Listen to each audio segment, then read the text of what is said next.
Welcome to Subscription Prescription, the podcast where you get the information you need to scale your subscription program.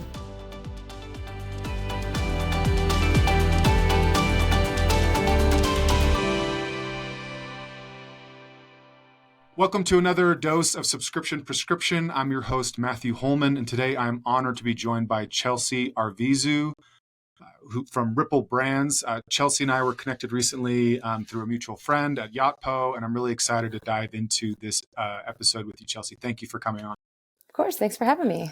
Absolutely. So I'd love first to start with a little bit of learning more about you and your background, and then we can dive into Ripple. Yeah, of course. I feel like I've been in this space forever, but also not. I joined, I think, in the e-commerce space about 10 years ago, which I can't believe it's been that quickly. And it's when, it was new. A lot of the retailers were kind of transitioning to having the online digital presence.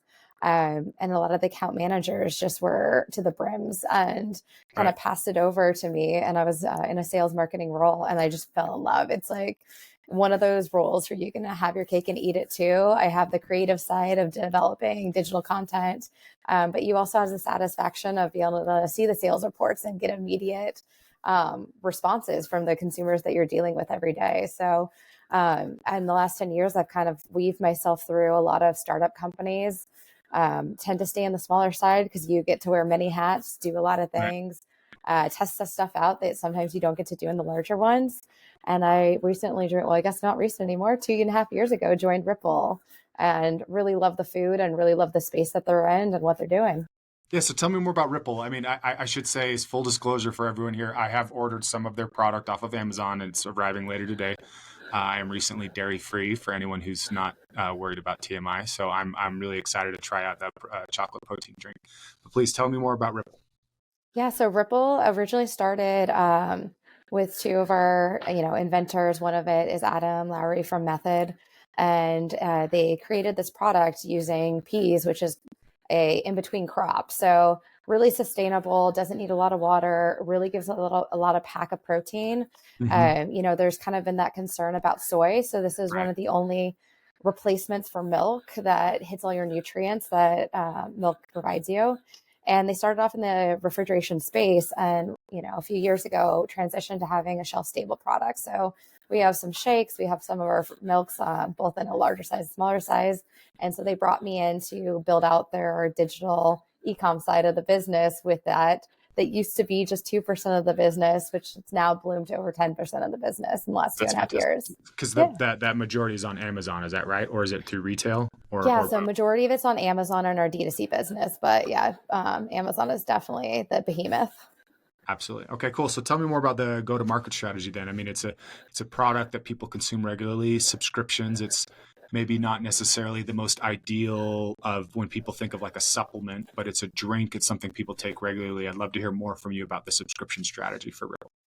Yeah. So, when people fall into some routine, whether it's on your way to work, on your workout routine, these kind of are the products that you're looking for on the go people. So, it definitely shifted. I came in mid-pandemic when, a lot of these categories were for people, moving around. So we definitely had to readjust our strategy of bringing it to market and how do we touch those consumers that you're no longer able to say like, hey, grab us and go out the door. And so, it's really been developing a strategy for each of our consumer lines. So, a lot of the times in the companies I've worked for, I have one product in a variety of flavors and kind of can just touch people with a different flavor concept. Where here, our shake is vastly different than our 8-ounce milk, which tends to be a split of some people take it to work. Some people are giving it to their kids in their lunch boxes. Some people travel with them. I'm really curious if I can stop you there. So how much work are you doing to segment users, different types of personas, as well as like the products? Because you just mentioned those products are very different. The people that are using them are different. I'd love to hear more about that because that's one of the things that we harp on the show all the time is understanding how people are using it or what they're wanting from the product and how you should sell to them. Yeah. So we are doing so much creative testing. And so I'm so grateful for having a market team that is constantly listening to me like, hey, so this was great, but now I really want to A/B test like these things. I want to ABC test these things because we're still learning. Our core was our refrigerated milk. So this was such a new for the last 2.5 years. It's been a lot of iterations of figuring out what concepts work. The season, we say there's not too much seasonal consuming of milk, but on the shake category, there's, big swings of January, big swings for the summer season, getting in shape. So you're going to have to change your creatives during that time, who you go after. Now that a lot of people are going back to work, we hear a lot of, consumers are drinking the shakes because in the morning they're focused on their kids getting ready. Where, 2 years ago, we never heard that. So it's definitely been a constant readjustment of figuring out that strategy. And unfortunately, it's not as easy as just, using what you've had in the past that works, because, a lifestyle we've been in just a rotation the last, year or 2 years. And do you try to go after everything, or do you focus on what products are performing the best, or have it like how because I know there's always a prioritization of resources, right? You can't necessarily hit a home run with every product. Are you being selective in that choice, and then just hoping that people get introduced to the other products in the brand's product line, or what's the approach there for you and Ripple? Yeah, we were kind of putting, like, I guess, like throwing it on the wall at the beginning, because we just didn't know which products would stick. Right. And now that we've kind of honed in of like, what is our highest LTV product, which is ironically one of our lowest conversion products. So it's like, where is the balance of that? Right. Our overall top, which I feel like is no big surprise, is our chocolate shakes. It's, a crowd pleaser. It's kind of across the board on different lifestyle choices, what you're using it for. It's one of the largest categories, that we're in. And so, we have been kind of slowly readjusting to that of, depending on the year, depending on what the company goals are, saying, hey, we already know all these facts. Where does this sit in that of what is the company goals? Is it going for margin? That might be different than going for a highest growth or need a brand conception. Right. No, that makes a lot of sense.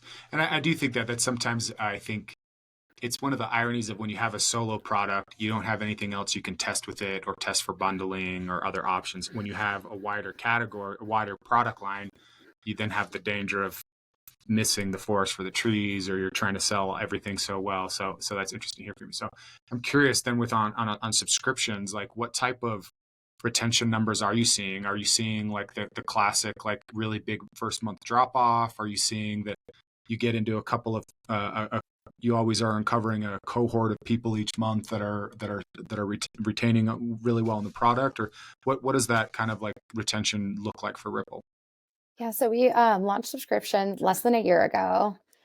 So we Yes, really did kind of our announcement at the end of January, beginning of February of this year. So still relatively new on it, but we just saw our repeat customers were very consistent in what they were ordering. So between that and obviously with our Amazon Subscribe and Save, we knew that this was something we wanted to obviously provide our loyal customers that are coming directly to the brand itself. In terms of growth, we've been seeing at least a 10% growth month over month since launching it. And right now it is almost 30% of our business. So definitely a core amount. We haven't seen a ton of drop off. I mean, there's definitely adjustments quite a bit, and we try to make it as easy as possible. I don't think anything's more frustrating as a consumer when you're trying to adjust something that you love and you like can't get out, and at the end you're just like, honestly, I don't even want this product anymore. So we really wanted to build the brand equity with a subscription that was easy to change your frequency, cancel it, miss a month if you want to, and have it be a benefit versus us feeling like we're shackling them and trying to trick them into purchasing the brand every month. So are you getting feedback from people then that they just really appreciate the fact that they can have it on a repeat and they don't have to think about it, and they get the products that they want without having to worry about reordering it? Or is it like feedback on the experience? They can customize it, personalize it. What do you think is probably the most valuable thing for people that are on the subscription for Ripple? I mean, the number one is just that we have a subscription. I've never worked for a company that has been like so allergen based. So we have a lot of consumers that actually have to use our products because it's the only products they can use. Right. So I know like that's been probably the craziest to see, is like people thanking you just to having a service like this. Right. And it's very, it makes you feel good about it. But the other part is just people saying the use of, hey, thanks so much. I was going on vacation and needed to skip it and forgot, and was able to just sign on and change it. And it's very infrequently for the amount of subscribers we have that people have to email us and say, can't figure this That's out, fantastic. Yeah, which is like so impressive. right, right. And so and Ripple's been using Yotpo for subscriptions, right? Yeah, so we've been using Yacht Pro. We launched with them because we were able to kind of scale in terms of the cost. A lot of the subscriber services have a monthly fee. And with this one, it was just a percentage of your overall sales of the Oh, that's nice. subscriptions. So for us, like we wanted to tiptoe in to prove it out to the company. It's always hard to continue to like ask money for the D2C business because I feel Sure. like everything you toggle into, everything you're adding is an expense ad. So this was a great way to say, hey, we're only paying if this is successful. If it works. Yeah. I really like that approach. And I say this is something we were discussing the other day. And I think that there's two trends in e-commerce right now. You have a lot of SaaS platforms that are developing more and more feature sets, and people are buying that. And then you have some people that are just plugging and playing whatever specific tool they need that has an integration with everything else. So I'm curious to hear more about what else you're using from Yotpo, because I know they have loyalty, they have their estimate. There's a lot of different things that they're doing. Reviews obviously is how they got started, but I'm curious what else you've been leveraging from them, and then my follow-up question will be, how are those things starting to play together or not, or do you have plans for how those will play together? Yeah. So we started off with their loyalty program. And then we rolled out kind of their soft Shopify integration because we still were relatively small when we launched the loyalty, but wanted to launch with something that kind of incentivizes our consumers that also bought in store because they have receipt scanning. Okay. Then we layered on our subscription services. And this year, or this next year, I can't believe we're almost to 2024. We're launching SMS. So we'll now have like the full integration of pretty much all of their services minus their email services. And we really did that with the intent of we're a very small team. We don't want to have to be the ones to try and figure out what integrations and find all the nuances of integrations. They do really well the service they provided. And, having to have the best and trying to find the plugins and trying to be so niche on everything honestly just causes more headaches than Of course. having one partner to call for it all. No, that makes a lot of sense. And so you guys are seeing, like, you're able to see with Yotpo, like, loyalty points that people can redeem.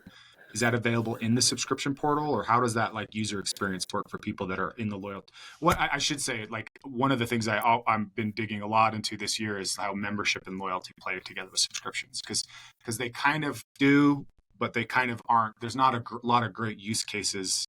They're coming, but right now there's a lot of brands either are really good at one or the other. They're not necessarily playing both well really together. So I'm curious how you guys are using it, and maybe any ideas on how you will be using it.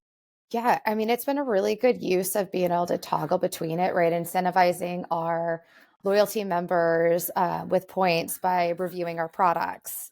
Right. And it kind of goes seamlessly, and we can adjust it pretty consistently. Of maybe there's a new product we have out, we'll give double points for that without much of a lift. With the reviews and our subscription services, we've even like looked at who is our top like reviewers and done. We can do offers of giving them a subscribe and save offer like directly Oh, to really? them. So I think there's just different ways to look at it. And again, we're still on the smaller side of, I'd say, of D2C businesses. So we're kind of able to look into those nuances of if I was at Hint at one point, there's no way we can look at these small details. But right now it's like, what is the best practices? Can we figure out good target groups? Can we look in the data and then scale it? Versus when you get big, all of a sudden you have all these questions and then it's almost impossible to scale it that way. Well, and I think that, I mean, the other thing that always gets me, especially when people are evaluating software, is understanding like what's the outcome you're trying to drive, right? So it's like, okay, we're trying to convert some more subscribers. We're going to target our top reviewers. We're going to top, we're going to target our most loyal customers and give them a subscription offer. So I think that's kind of like where the goal needs to be, as well as getting people to purchase more. So do you have any ideas on how you'll be like, is there within Ripple and some kind of motivation or motion to get people to be purchasing more regularly? Or is it the idea once we get them on a subscription, that's a great place to have them, and then we can continue to like nurture them as a customer overall? Yeah, so our biggest focus is on subscription and loyalty. They tend to go hand in hand. If you look at our top 15% of our loyalty members, 90, I think it was like 92% are subscribers. Oh, At what okay. frequency we kind of are, I think that's such a personal of like how often are you using, but making that ease of it. But it just kind of ties them into the brand as like a partner, and you're able to target them with surprise and delights. We do a lot of surveys like customized to them of figuring out more of like what do they want? Like what are they looking for? Are there products that they have to step outside the Ripple family to service their Right. household needs? And is there something that we can do to help fill that gap that they Has that see? influenced product launches in the past with what you rolled out? Is getting that kind of feedback? It will, yes, for product launches coming out, it is definitely helping dictate, what we're looking for, because, nobody is more truthful than a very loyal customer that is bought into the brand. I love that. I'm going to need to clip that and attach that to a ton of extra content I've done in the past where I'm harping on people for not asking their customers what they're getting or not. But I think too, there's an interesting idea. Do you think that it's easier to market subscriptions because Ripple is, you have so many people that you're solving such an important problem without, like, again, myself, very, very recent doctor telling me I need to get off dairy. It's been causing some allergy stuff. And I'll be honest, I've been kind of like a little emotional. Like I've just been a little shut down. Like I'm just not I've tried a little bit of milk alternatives, but I'm just not drinking milk right now because it's just easier than trying to figure all the things out. So when I look at your website when we're talking about talking together and it's like, oh, wow, okay, I want to try this now. That's easy. And then if it works, it likes it, I'm going to be buying it all the time. And my wife is going to buy it too. So I'm curious, do you feel like it's easier to market that? Is Ripple like, and I have more questions. Do you feel like there's a difference between that type of subscription maybe versus other companies you've worked at before? Yeah, I think, part of it plays into that allergen. I think the other part is like the smaller 8 ounce on the go for kids. Parents like to be very consistent with kids, which Right. tends to be, why, if you look at Costco, I mean, half the products I feel like there are for kids. Right. And it's mainly because you give kids exactly what you know that they're going to eat. So I feel like that, services, a third of our consumers. The allergen community, for better or worse, we are able to service that, but they don't have a lot of options. So that will always service a third of it. And then the other third is the shake community, that people that are on a routine, if you wake up every morning, need your shake before your workout or after your workout, that puts you on something that's pretty consistent. So I feel like a lot of the products play into that consistency of having a product versus Right. if I've worked in skincare, you might, change out different things, try out different things. It's not necessarily, you might always use a cleanser, but you don't need a specific type of cleanser Right. before or after bed. So it really plays into consumer behavior in these categories, that they're just happens to play into categories that really calls for a routine. So Chelsea, I want you to react to something because this is kind of a fun thing I like to say a lot is I think that the best solution for retention is to get better at acquisition and who you're acquiring. Would you say that's accurate for Ripple? I mean, that's what it sounds like you're saying. You're Yeah. acquiring the right type of customers and they stick around, right? Yeah, Okay. absolutely. I mean, we've done tests where we try to throw the net wide, and it does nothing for us as a brand. So it's like I can put up beautiful figures of sessions and, you know, click throughs, whatever. At the end of the day, if you're not targeting the right audience, like none of that's converting into what you ultimately care about, which is top line sales, margin sales. It's, it looks beautiful on a piece of paper, but it's not what's going to keep the company afloat. And is that a process that you've developed having been at Ripple, or was some of that stuff figured out when you got there? Because again, a lot of that was on Amazon originally, but I'm curious.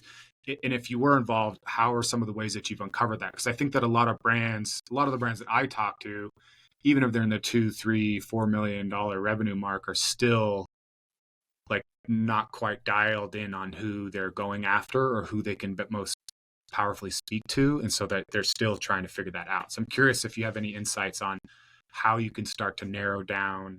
And I always harp on post-purchase surveys as one, or quizzes as other things to get some information. But I'm curious to hear any feedback from you on how a brand can be better at figuring out who they should be selling to, or that who's loving their product the most.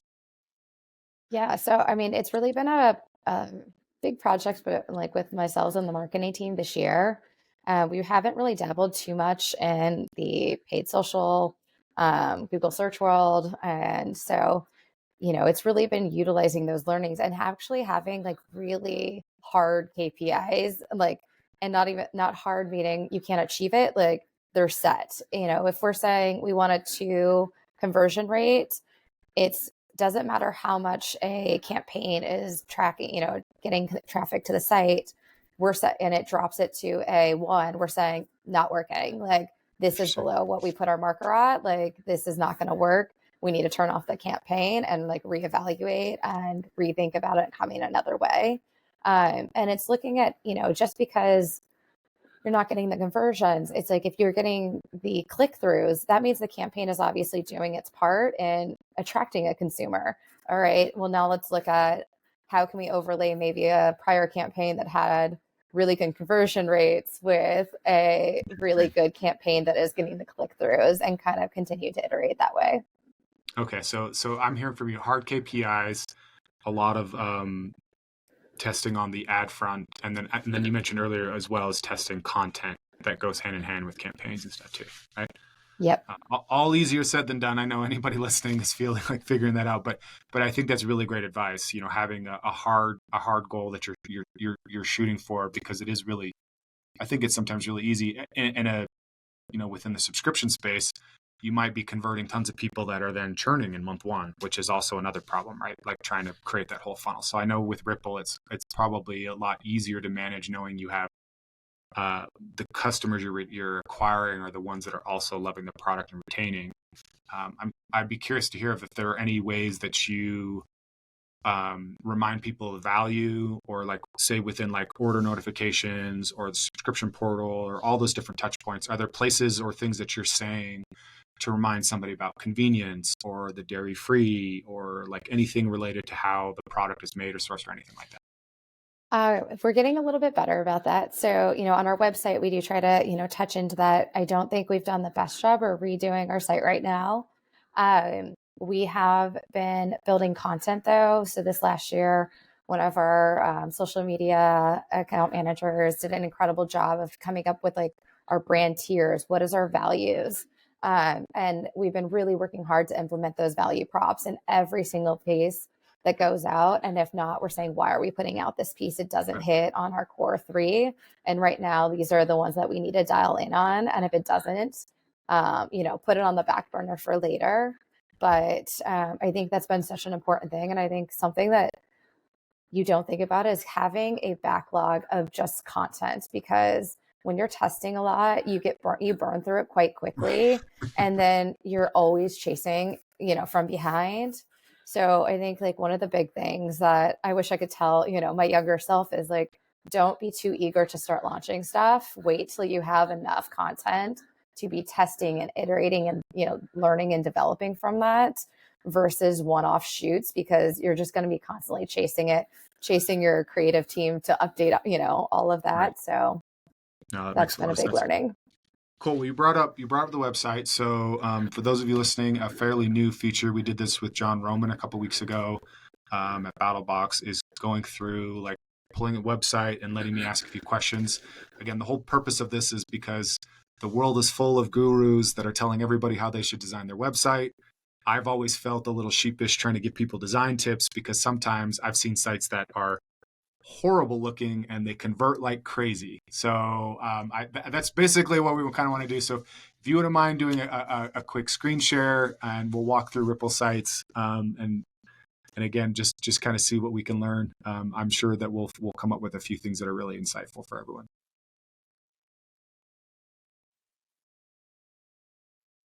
There we go. So yeah, as I said, we're redoing it, but my current D2C manager, Nat, has an incredible job of at least utilizing the templates that we have available. And, we've been doing a lot of testing of what people, do people like carousels? Do people like videos? Right. Do people like having the product shoppable on the front page? How can we get the main messaging points across? And that's kind of, where we currently learned Well, you what's just existing. basically just brought up like three questions I was going to ask you right away. But Perfect. Let's so go. you've got Ripple Kids right there. So is that a because that converts well, or is that something you guys are trying to push because it's a newer product? So it's a newer product and it converts well. So it is our fastest growing, what was in refrigeration, or I guess what is in the refrigeration for the company. And it's been our number one category. So we just launched this in October and Oh, kind of knew that it was going to be a pretty big success, which it's done 3x what we anticipated in terms of our forecast. oh So wow. yeah, definitely seeing both, but we knew that there's consumers constantly, again, the allergen community, a lot of them were asking, they can't keep, they want to make sure they have it in stock because it's one of the few products their kids can have.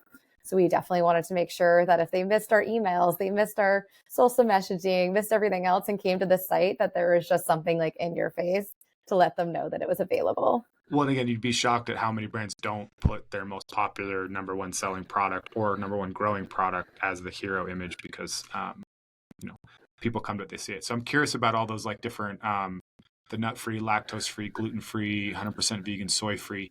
Is there research behind that? Because just I know from a general design standpoint that maybe is a lot for somebody to take in, but if they are a specific allergy, that is what you would look at initially.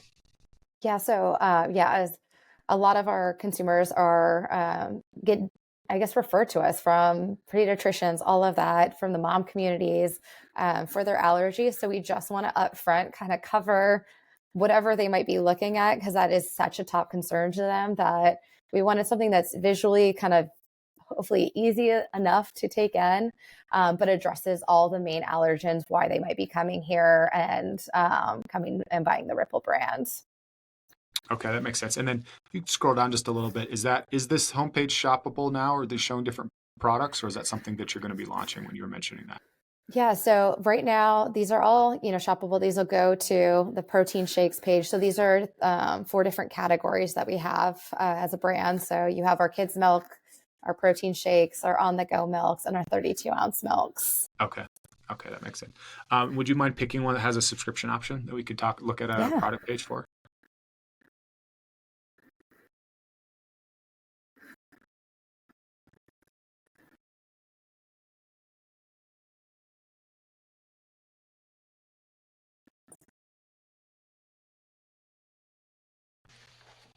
Okay, so I really like this product page. You have quite a few different pictures, and this subscription option. So I'm curious with the frequency selection right there. Have you guys tried using one of those drop down selectors where people pick the amount of time they want, or how is it performed with having the different options there for people to see? Yeah, so we noticed with the drop down, we had quite a few people that would just choose the discount code, without even like really looking through it. Interesting. So we've definitely had a little bit less when having the options where you're visually like reading through why is there different options versus the drop down. It's like the first thing people see is a 15% discount and just kind of tended to select that, which then we had quite a few people writing and being like, I didn't mean to subscribe. And you're like, well, there's like four places that you didn't have to confirm the subscription, but totally fine. Okay, cool. And so, or keep going if you had more to say on So that. the only other thing was when we were looking at how often we were looking at our top consumers of how often they were repeat purchasing and selecting on that. So you kind of could pick, if we wanted, some people just do 1, 2, 3, 4 weeks, we noticed that, these were our top breaks and when consumers were repurchasing their products. That's smart. That's very smart. With the product photos, I'm really curious because you've got a few different ways that they're positioned, colors. Is there, see, I don't necessarily see, there's not nutritional information on any of those, but what's the logic behind some of, oh yeah, that one does Yep. have it. Do you see a lot of people clicking through those photos and looking at them, or is that influencing purchase decisions? We do. We actually do a lot more testing with our Amazon sites to test out the different flow of the products assortment. So on Amazon, this one actually performs better, but on D2C, this one, we have this one. The main Interesting. thing though is we want to reiterate that there's 12. Sometimes consumers, we're not the best when we're shopping in a hurry or trying to figure stuff out. So it's really kind of this is more of the visually appealing, knowing that you're getting a pack, but then the one, in the pack size is really trying to reiterate you're getting 12 of them, making it more like it's in a box, all of that. Well, it is pretty amazing. I mean, you have it in the product name title, but I agree because you can see right at a glance how many you're getting. And I think mentally we can do the math of how often that might last us or not, although people might still need to think that through or not. I'm curious about some of like the descriptions and stuff there on the page as well. Like, and also actually, could you click on one of the other frequency options just to see? Okay, I was going to be curious to see if like the price changes or not, depending on which option you're getting up top. But it does on the button itself. Yeah. And then about the description, like, have you spent much time testing copy? I mean, obviously you have those 5 allergen stuff there as well. And I do like the copy that's there. Have you spent much time investing in that? We have not. So that's kind of one of the things that we really are looking forward to doing with the new site. We just recently did a full brand book and redo, got a copywriter. The marketing team's been working really hard to, put it all together so that everything can be a little bit more consistent. Because in the past, it's felt like every category feels like its own brand with its own kind of rules to follow it. So Right. we haven't played too much with it, just knowing that this was coming down the pipeline. And more than likely, a lot of this copy will be fully revamped to something completely different. Okay, cool. And then right below, I see customer reviews, right? People are obviously paying a lot of, I would assume, especially if we're talking about moms in the mom community looking at products that are great for kids, that those reviews are going to be really compelling. And you have a lot of natural like ones laid out. And that's Yapo doing all that, right? Yep, this is Yapo, and they just redid. We've been testing out. They have this new layout. Actually, I think a lot of people are used to their traditional layout, which is like just one after another. Right. I like this better personally. Yeah, it's visually, it fills in the space. There's not like all this free time. But I still, if you're looking for something specific, you still can search the review for whatever you might be looking for. Right. And then are you seeing a lot of people scroll down to look at those before they're making a purchase? We do. We see quite a few people. We just put a hotspot on our pages to kind of see like where people are spending their time. No surprise, a lot of people do read the reviews. And then down here, we do find that people are clicking through to other like-minded pages. So, it does help us. And we use the recently views. We've had a mix of like top products, all of that. We've, it's still TBD on what's the best way to do it. But, Okay. there's 2 methodologies of if you're kind of clicking through, is it easier to go back to another product you're looking at? Or are you somebody that's going to be interested in maybe different people will have a different, journey depending on what demographics they fall under? Interesting. Is there anything like that felt a little counterintuitive that you've noticed with some of the testing? Because it sounds like you and your team have done quite a bit this year to try to figure a lot of this stuff out. Is there anything that was like counterintuitive that you didn't think it would be that way that ended up being true, or anything like that that came up in your tests? I'm surprised like carousels didn't kind of get as much action as I think brands would like to think of, giving people options and kind of rotating through of like their top messaging points. So on the homepage, that's kind of how we started. And then we figured, okay, well, if we want to get a better, thing, let's just do a video. Same thing. Didn't get as many clicks on the video as we thought. So almost the simplification was surprising. I feel like we, as marketers, we all kind of like the bells and whistles of stuff. Right. And honestly, at the end of the day, sometimes simplicity is what consistently wins over the consumers. And I think the other is just how many people want to subscribe, right? I mean, it's I guess when you like a brand, finding that consistency, but it's I guess always sometimes surprising when you see just that brand loyalty when people only purchase once and you're getting them as a subscriber for Well, normally a and I few do think months brands, more. we often get so worried about trying to get somebody to commit to that because subscriptions can be really hard or really difficult at times to sell and or as consumers to want to buy. So it can feel like a really, really big lift. But I mean, I feel like with Ripple, and I've seen it on a lot of other brands where when there's a very clear, strong position and a really clear, strong reason why somebody would buy that, and it's something they would want regularly, then the subscription actually makes sense. And like you said, you're doing everything you can to make the management easy because you don't want to lose somebody because they're frustrated or because they have to cancel an order and now they're going to go shop somewhere else or go get something else. Yeah, 100%. And I think another platform or program that we've launched recently is Rebuy, Right. which is like, when you add to cart, I mean, we've had some instances where you had extra product and we, instead of like automatically giving people one, liquid is very heavy to ship. Right. So instead of automatically dropping it in people's boxes, we'd give them the option to add it. So it's like only people that are truly interested in that sample would add it to their cart. Or if we want to do a free, push to get three or more cases and give them a discount for that. So it really just gives a lot of utility to change it up. And I don't think people quite change up or test out offers as much as they probably should. Everybody just goes with the standard free shipping, which is also our default, but there's so many unique ways to be tapping in and testing out what are your consumers interested in and what gets them to. I'm curious if you could, is that something you'd show right now? Like if you started Yeah. add to cart, would that actually happen? Because I agree, I don't think offers get tested nearly enough, and it's almost always free shipping. So yeah, so if up at the top here right now, it says you're $41.01 away from free shipping. So, it's like as you add it, it'll go down. But as I said, and we've done it where it's a free sample and it's, again, you have to choose to select it. We'll throw it in, but you can take it off. Which I know as a consumer, sometimes I get annoyed if people just like give free stuff. I hate always having like a ton of knickknacks and stuff around the house. So it kind of gives them the option. And, there was another time we did a free 4-pack and you can send your friends a free 4-pack of shakes. So there's definitely different ways to utilize that. And it's not too in your face, but it is enough that the consumers at least get out of the messaging points. One of our big things is I kind of challenge the team with is not to have to use a pop-up for every single messaging point we're trying to get out there Right. and how to kind of circumnavigate that so it's not frustrating to constantly be trying to like close out a pop-up. So And you using have to make banners. choices about that then too, right? Like you can't just put everything everywhere. You have to actually make choices about what you're going to try offering and when.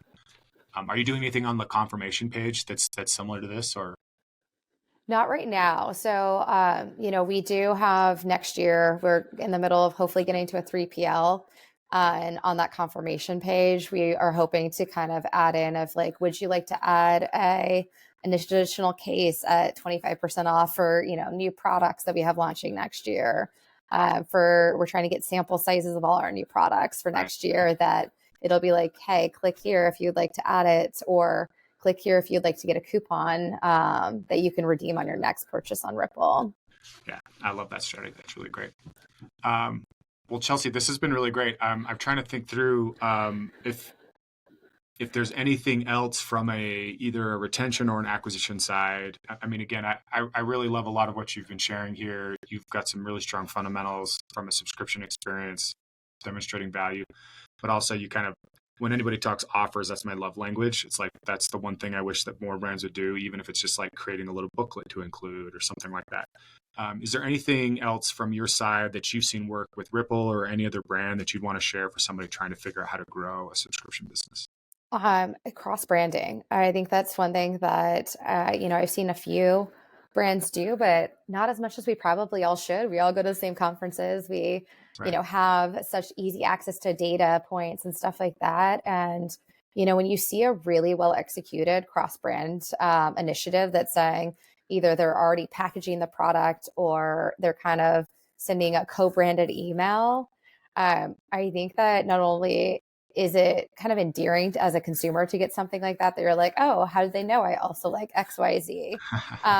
Or like, hey, that's so like cool that they thought, they're passing on along a discount for whatever. But you're able to reach a like-minded audience, obviously, at a incredible rate, because normally you're just doing kind of swaps, and then you're, utilizing a database that you know people trust you. So I Right. think that You should there's already a, be warm for the brand. Yeah. yeah, I mean, there's definitely a hand in hand of making sure it's not just anybody, but when you see that the basket data says 50% of your consumers are purchasing XYZ, you're really servicing something that they already are doing.